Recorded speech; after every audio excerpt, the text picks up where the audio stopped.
Okay, so now we come to chapter 2 of the course book.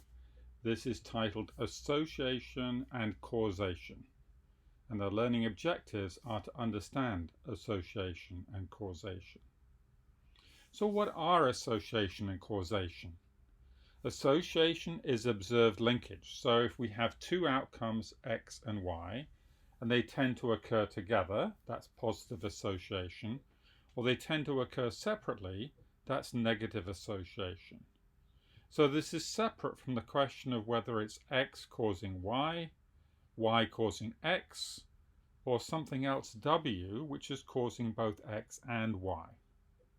So causation means that X is a cause of Y if when X occurs, Y must occur. This is called X being a sufficient condition for Y.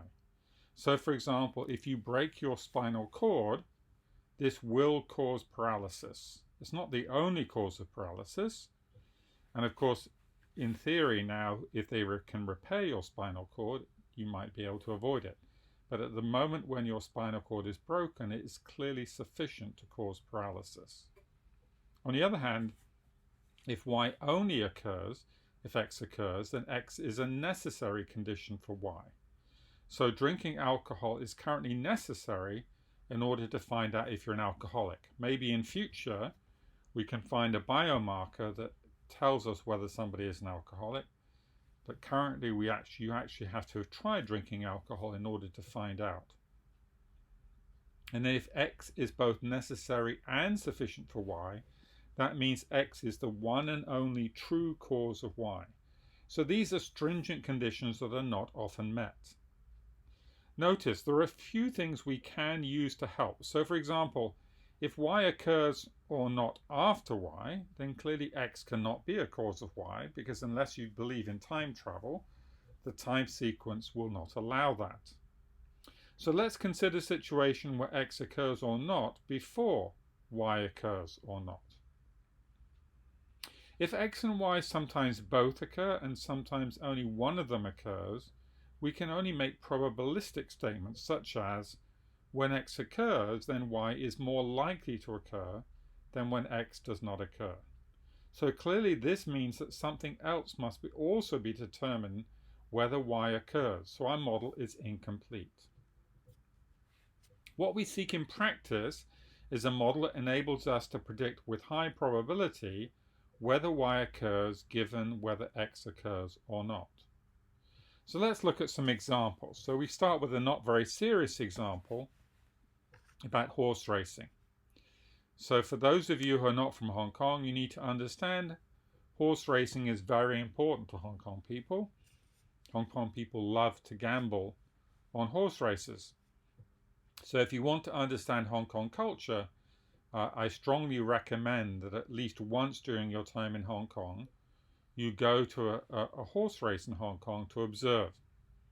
Now please note, I do not encourage gambling, so I would advise you not to take too much money, and don't take your ATM card with you so that you can withdraw large amounts of money if you're tempted. But anyway, let's say you have attended and you want to try and decide which horse to bet on to win a race. So we'll just consider winning to make things simple. So clearly whether a horse wins a race depends on many different things. It depends on the ability of the horse. It depends on which track it's running on. There are shorter and longer tracks. There are different surfaces of track, and there's different hardness of track. It depends on the weather, which in turn affects whether the course is soft or hard. It depends on how good the jockey is. It depends on how good the trainer is. And of course, it doesn't depend on that horse alone, but it depends on the competition. So in Hong Kong, there are normally 14 horse races, so there is 13 other horses and jockeys it is competing with. So you can see it's actually quite complicated. In fact, if it wasn't complicated, it wouldn't be interesting, right? So that's one of the things that makes it interesting, is it's quite hard to predict which horse will win the race. So let's take a more serious example. So this is an example that's very important for government policy. When you have locked someone up for committing a crime, particularly a juvenile offender, you've got to decide whether or not to release them, or rather when to release them. So usually people are not kept in for the maximum sentence. They're often allowed out early for good behavior. In order to decide how soon you should release someone, it depends on the risk that they will reoffend. So when deciding at what point to release juvenile offenders, you have to have a model to predict the likelihood that a juvenile offender will reoffend. And we know that that risk depends on the background. In other words, what have they done in the past? It depends on their family support, and it also depends on their offending history. So clearly someone who's only committed a minor offense is much likely to be a much lower risk they'll reoffend than if they've committed a more serious offense. If someone has strong family support, you also would expect the risk of them reoffending will be less. The background could depend on many different things which might be relevant in terms of the risk. So for example, actually gender is one quite important predictor, and age. These sorts of things will affect this. Okay, so let's look at another very different example. Let's say it's a biomedical example, and we're trying to decide which treatment to give to a patient. So the chance that someone will respond positively to a specific treatment will clearly depend on their medical history. We also know that for some situations, we know how their genetic profile will also predict their response to a treatment. Right, so that obviously gets a lot more complicated in terms of the complexity of genetic profile, but it may enable us to predict much more accurately which patients will respond well to which particular treatment. So these are all examples of where people have built models, and again, they are trying to build models that enables them to predict with high probability at the individual level. And as I explained before, predicting at the individual level is quite difficult. Now, what about the connection between association and causation? Well, if we have data on association, we don't actually know from the association information alone which causal process is underpinning it. But the other way definitely works. In other words, causation certainly applies association, but not necessarily the reverse. Right? This should be obvious because association doesn't tell us the direction of causation. In other words, causation can be quite tricky. So we're going to look at a number of examples of association, ones where it's been publicly reported, and we're going to think about at least the three major possibilities. So if X and Y are associated, do we think that X causes Y? Do we think Y causes X? Or do we think there's some other common cause, W, which is causing both X and Y? So our first example here is about visibility in health outcomes. So Hong Kong U used to have a professor of public health called Professor Anthony Headley. So Professor Headley worked on two major areas. He worked on smoking and health, and he worked on air quality and health. So one of the issues, of course, then is how does air quality predict health outcomes? But somebody created an index in his name. They called it the Headley Index, but it was actually looking at connection between visibility and health outcomes. So based on the association between visibility and health outcomes, right? So the argument is that when the visibility is poor, it turns out more people get sick and need to go into hospital. When visibility is good, fewer people relatively are sick and need to go to hospital. So there is an association between those two. So the question is, what is the causal process that underpins it? So clearly, if you think about it, poor visibility is not likely to be a major cause of poor health.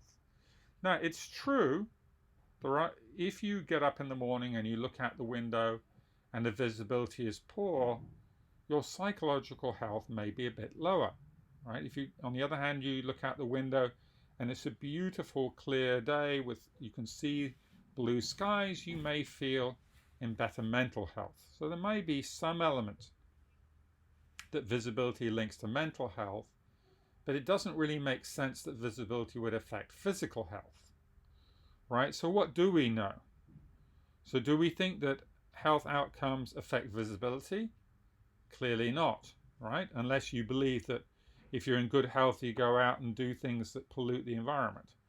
So that doesn't really make sense. So clearly, if we think about it, poor air quality is both a cause of poor visibility and a cause of poor health. Now, poor air quality is not the only cause of poor visibility. So I'd like you to stop for a minute and think, can you think of another potential cause of poor visibility in Hong Kong other than poor air quality? Okay. So if you've thought about that, what might that be? Well, actually, in Hong Kong, when we have a typhoon, for example, when it's raining very heavily, the visibility is poor. So very heavy rain in Hong Kong is a cause of poor visibility. But ironically, very heavy rain actually makes the air quality much better and actually is good for health, right? Because the air gets cleaned up. So it's not a perfect explanation, right? So there's not a perfect connection between air quality and visibility. We can have poor visibility when the air quality is actually good. So that's another reason why this is not really a very good idea to try and link visibility to health outcomes. Okay, so let's look at another example. So this was an example that I came across because this was about a newspaper report. So when you become more experienced as researchers, you will realize that sometimes you want to try and publicize your research because often there may be some message that the public needs to understand, something they need to understand about their behavior, what they can or cannot do. So there was a newspaper story reporting the results of a research study done by another institution, not Hong Kong U, I'm happy to say. And the newspaper article claimed that the lack of physical exercise was a major cause of physical disability in Hong Kong. Okay? Now, in theory, right, if you have no physical exercise, so at the moment, thanks to the virus, many of us are not getting a healthy amount of exercise. But it generally is not causing us to be physically disabled. But if you lay in bed for 6 months without getting out, your muscles would atrophy and you might well have difficulty walking if you had not got out of bed for several months. Right? So in extreme cases where you basically have no physical exercise at all, it is possible for this to lead to physical disability.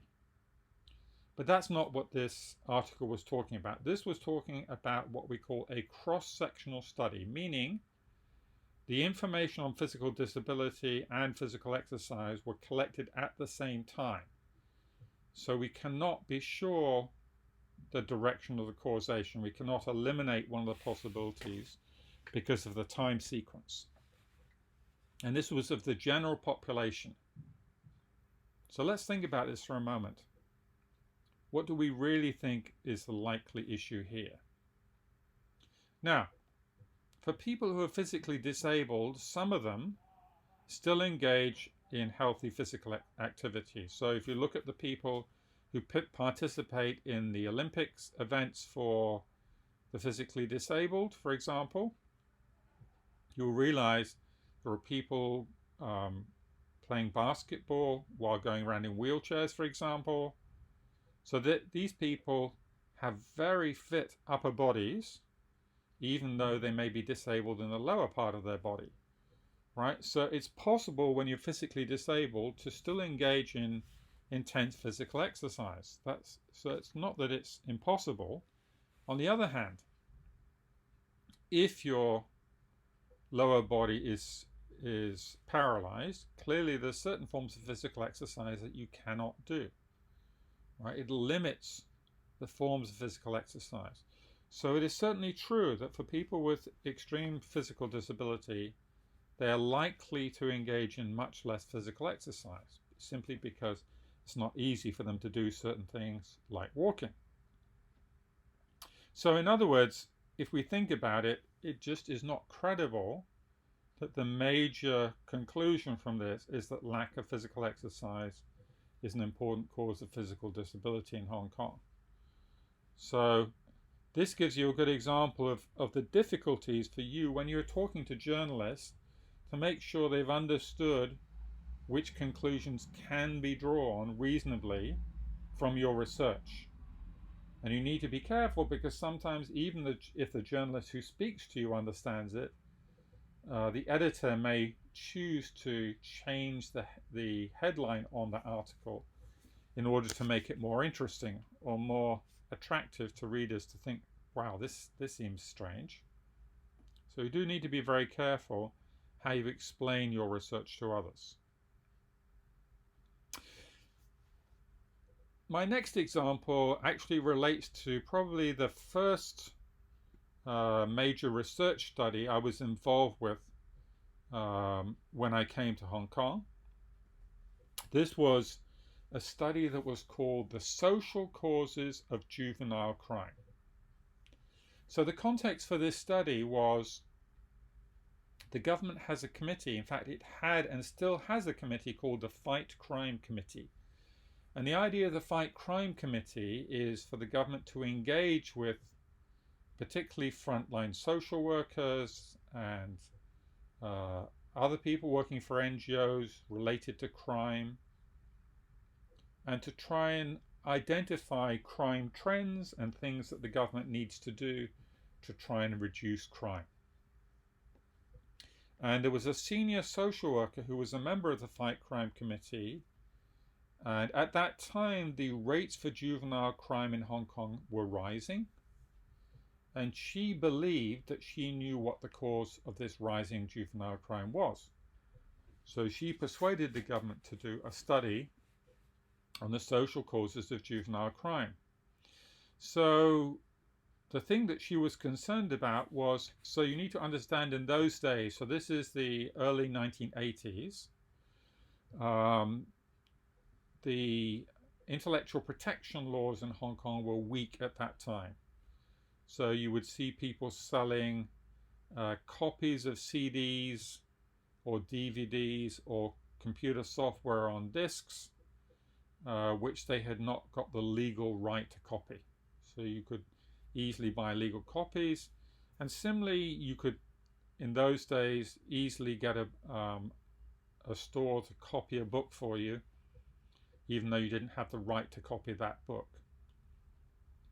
Now, what I believe happened is that one very enterprising entrepreneur who'd been visiting Japan realized that there were lots of great stories in the manga comics being sold in Japan. Now, there's these comics showing anime. And he had the bright idea of essentially copying these manga, but what he invested in was translating the bubbles. So the speech bubbles for all the characters were translated into Chinese. But obviously, if you only have to pay somebody to do the translation and not to do the drawing, you can do it cheaply. So they were selling these manga comics very cheaply in Hong Kong, and so lots of young people were buying these manga. And the key thing was that these manga quite often were very violent, and they sometimes also involved sexual violence as well. So she was very concerned. She was religious. She thought these manga were leading young people astray and leading them into committing crimes. So the government commissioned us to do this study.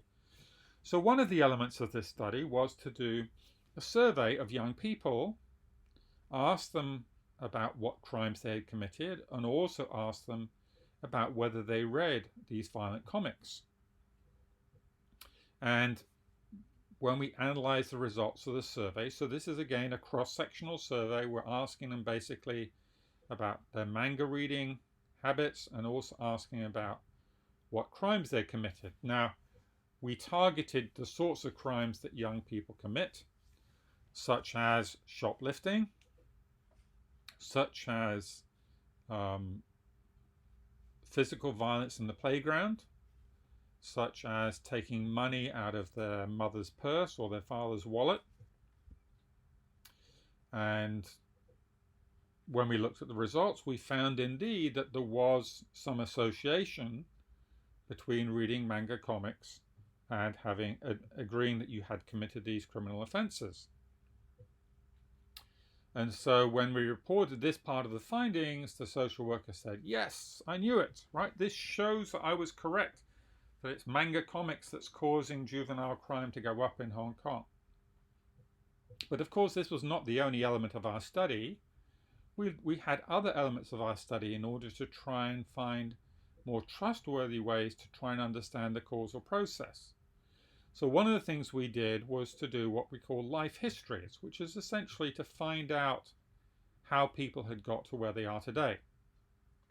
So in those days, there was quite a few young people. Now I say young people, the vast majority of juvenile crime is committed by boys, not by girls. That's not saying that girls don't commit crime, but I think it has more to do with teenage inhibitions.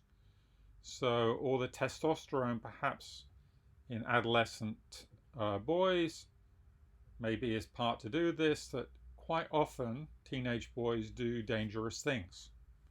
And some of those dangerous things are illegal. Some of them are criminal. So this is largely teenage boys, but not only. There were some teenage girls as well.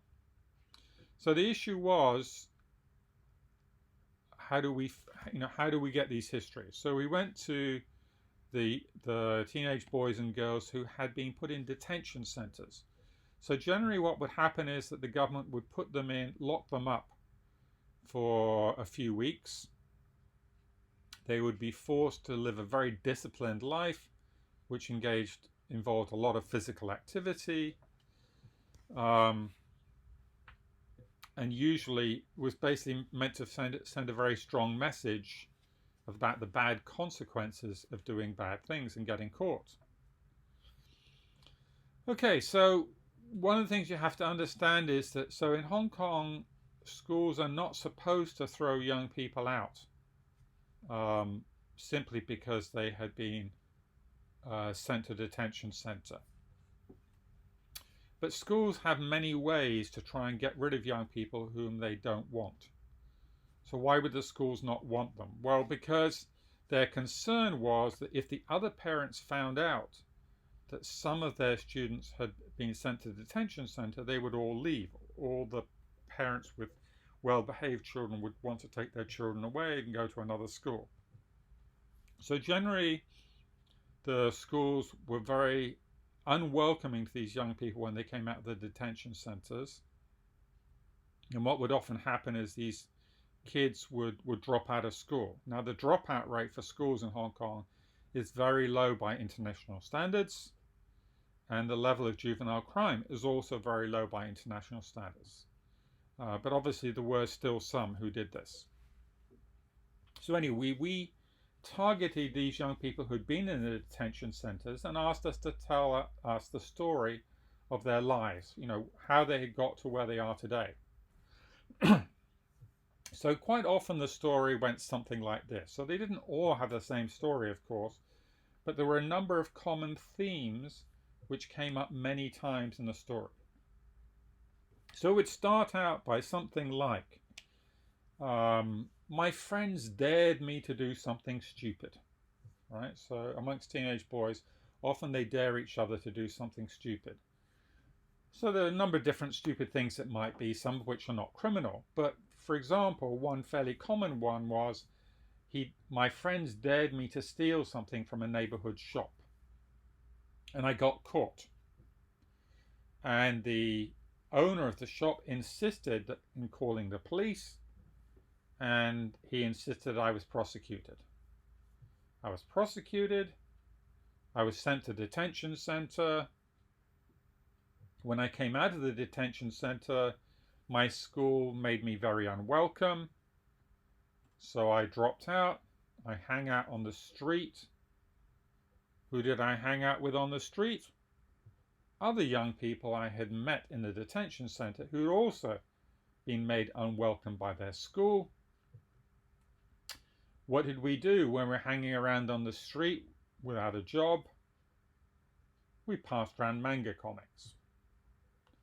So in other words, we could see a story which said to us that reading the manga comics was often the end point. So it was the outcome, not the cause.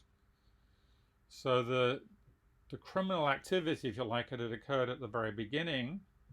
And what was very clear that one of the problems was lots of young people do, particularly young boys, do stupid things. And they sometimes need to recognize that they've done something stupid and then realize that they should change their behavior. So in fact, the government already had a pilot scheme for something called the Superintendent's Discretionary Scheme. And essentially the idea went like this. So this wasn't our bright idea, but we were able to show that it worked very well. So in some cases, when someone was caught doing something stupid, a stupid criminal offense, if the parents were willing to come in together with this young person, then a senior police officer would explain to them how what they had done was very foolish, was a criminal act, and that normally they would have to go to a detention center for having done this. But it was made clear to them that if they and their parents agreed to work hard to make sure that they didn't do anything stupid again, they could avoid going to a detention center. And in most cases, both the young people and the parents realized that what they had done was very stupid and were very clear that they didn't want this to happen again and they didn't want to go to the detention center. And so many of those young people actually then turned back into the very reasonable young people they were and were much more careful about their behavior in future. So they learnt a very valuable lesson.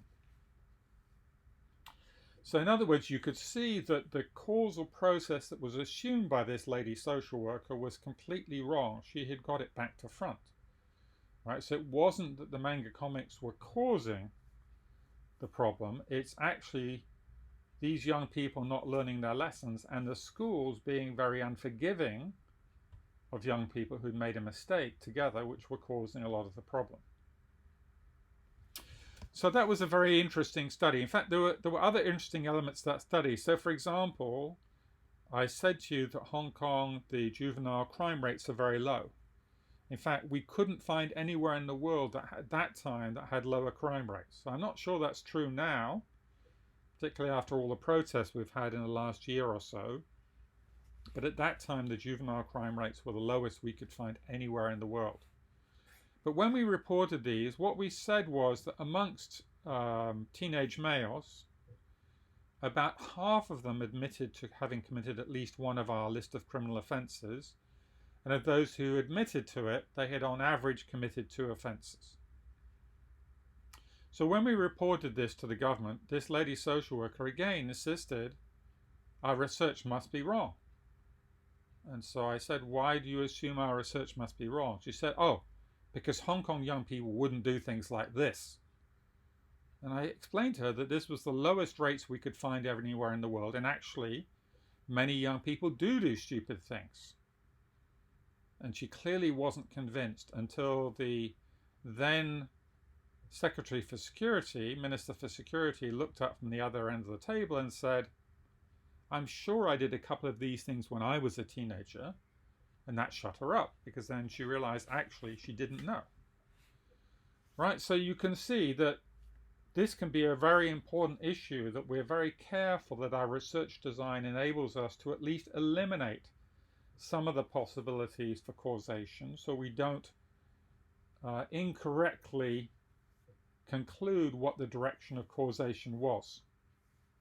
In my last example, is also about a media report of someone's research. So this is a very important example.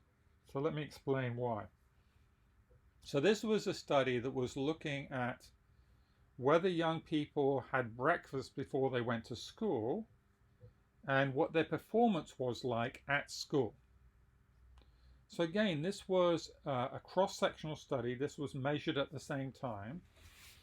And what they had shown was that there was an association, that the ones who had breakfast before they went to school performed better than the ones who didn't have breakfast before they go to school. And the researcher was actually quoted as saying, eating breakfast made almost 1 year's difference in school performance. So that's how she was quoted in the newspaper. Now, having worked with journalists, she may well have said other things besides that, but by giving that particular quote, you can imagine the response. The parents are saying, oh wow, if I don't make sure my child has breakfast before going to school, right, they're going to be seriously disadvantaged in the school system. But the problem with this report was there was no mention of other possible underlying causes. Now you think about it. Under what situations do you think children go to school without breakfast? Right, that's generally going to mean that there is nobody at home making sure that they have breakfast before they go off to school.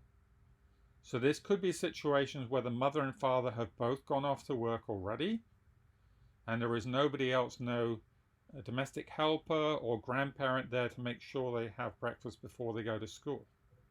Right? Or maybe that the kids were up so late doing their homework that they didn't get a chance to get enough sleep unless they stay till just before the bus leaves. So, there's plenty of evidence elsewhere that children whose home situation is much weaker, their school performance is weaker, and their support, things such as having breakfast before going to school, is weaker.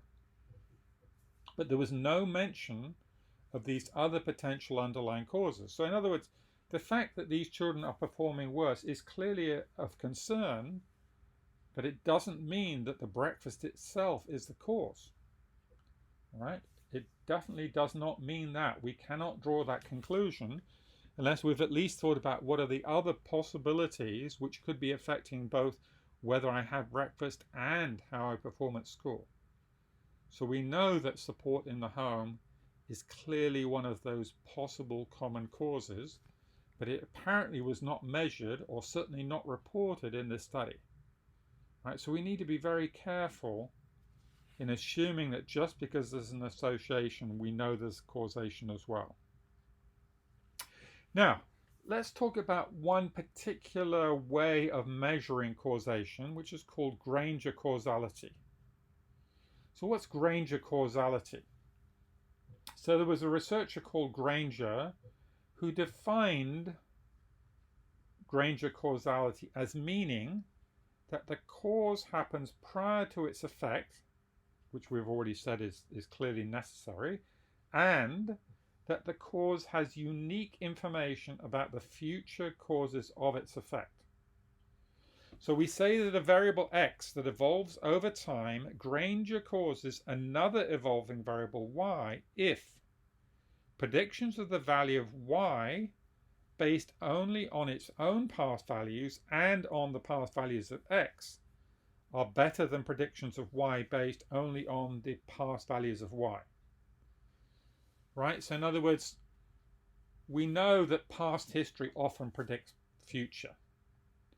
So I'm saying if the past measurements of something, right, already may well predict the future, and I have some other variable x, if the past variables of x as well as the past variables of y together predict better than the past values of y, then we believe that x Granger causes y.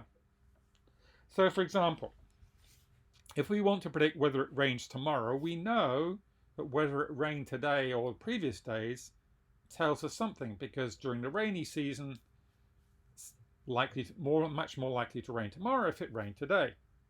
So we need to first of all take into account, did the rain in the past predict? And then the second issue would be wind direction. So we could say, does wind direction cause rainfall tomorrow, in addition to knowing whether it rained today. So in fact, it does in Hong Kong. Why? Because if the wind brings the air over the sea, it's much more likely to rain than if the wind brings the air over the land. Right? Because if it comes over the sea, there's a lot more moisture in the air. So in that situation, we could check whether wind direction Granger causes rain, meaning that knowing past wind direction as well as past rainfall helps us make better predictions of rainfall. Right? So we'll talk a little bit more about I'm not going to talk about prediction more in this course, but later in the course book there is a chapter on time series which talks about these issues in more detail. Okay, so this is one particular aspect of causation which we can look at if we have collected data over time. Okay, so is association useful then really? Well, what about magnitude of association and consistency of association? So clearly if the magnitude of association is very high, that means there must be some form of causation, but again, it doesn't tell us which direction or that there may be other causal factors. In general though, obviously the stronger the association, the more likely is that there is a causal relationship, even if it's not clear what it is. What about consistency? So if the association appears under a variety of different conditions, that may also make causation more plausible. So the study I told you in chapter 1 about smoking and lung cancer. So one of the reasons, there were two reasons actually why that study was very persuasive. The first one was because he was able to show that the more people smoked, the higher the risk of getting lung cancer. Okay, so clearly that's what we would expect to find, right? If you smoke 1 cigarette a day, the risk should be less than smoking, say, 50 cigarettes a day, if smoking does in fact cause lung cancer. But the compelling thing about that study was he did a follow-up study. So this follow-up study was fascinating. So that first study I told you was published in the British Medical Journal. So of course, journals are read by academics, but medical journals are also read by, of course, doctors. So what would you expect to find after the findings of that first study were published? Right? You should expect to find that many doctors would stop smoking once they've seen there is good evidence saying that smoking is linked with lung cancer. So in the follow-up study, Sir Richard Doll was able to look at a follow-up, basically seeing what happened when doctors changed the amounts they smoked. And what he was able to show is that doctors who stopped smoking had decreased cancer risk, close to that of non-smokers, not all the way down, because obviously it hadn't followed up for long enough. But he was able to show that if you stopped smoking, the risk certainly went down, and it went down close to the level of non-smokers. Right? So it was possible for people to reduce their risk if they stopped smoking. So in this situation, this is very strongly persuasive, right? That we really do not just have association, but we do have causation. Right? Because clearly it can't be reverse causation, and it's very hard to think of what the other causal explanation would be if stopping smoking reduces the risk of lung cancer. Now, I mentioned before about the difference between experimental research and non-experimental. So one of the key things about experimental research is that it's much easier to use a wide range of control mechanisms, including randomization and paired controls. However, we can often only observe and select subjects, not control of allocation. But pure observational studies in general do not allow us to prove causation, but at least we can look for consistent patterns of association and indeed identify lack of association. And again, later in this book, there is a chapter on experimental design for those of you who are interested in doing experiments. And I've given some additional reading here if you're interested in causal inference. Causal inference is really a very important thing to look at. I've given you a link to some further reading. It's a review of 3 key books on causal inference. So for those of you who are interested, I encourage you to at least read that review. Okay, so that's the end of chapter 2.